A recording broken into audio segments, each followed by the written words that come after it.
Hi friends, welcome to my channel. আমি আজকে আপনাদেরকে জলপইয়ের আচার বানিয়ে দেখাবো।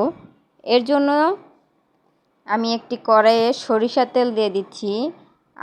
আপনারা চাইলে যে কোনো ব্র্যান্ডের সরিষার তেল দিতে পারেন।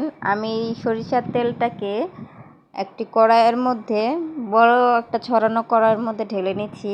আর এর সাথে দিয়ে দিচ্ছি আমি তেজপাতা আর 2 চামচ লবণ।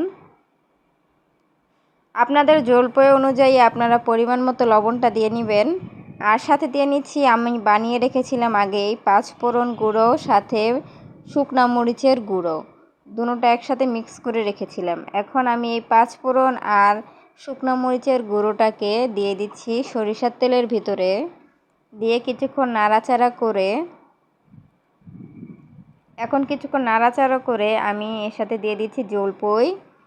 আমি এই জলপইগুলোকে আগেই সিদ্ধ করে রেখেছিলাম। আমি অন্য একটা পাত্রে এখন মিঠাই বা গুড় যাই বলেন, মিঠাইটাকে ভালো করে জাল দিয়ে নিচ্ছি।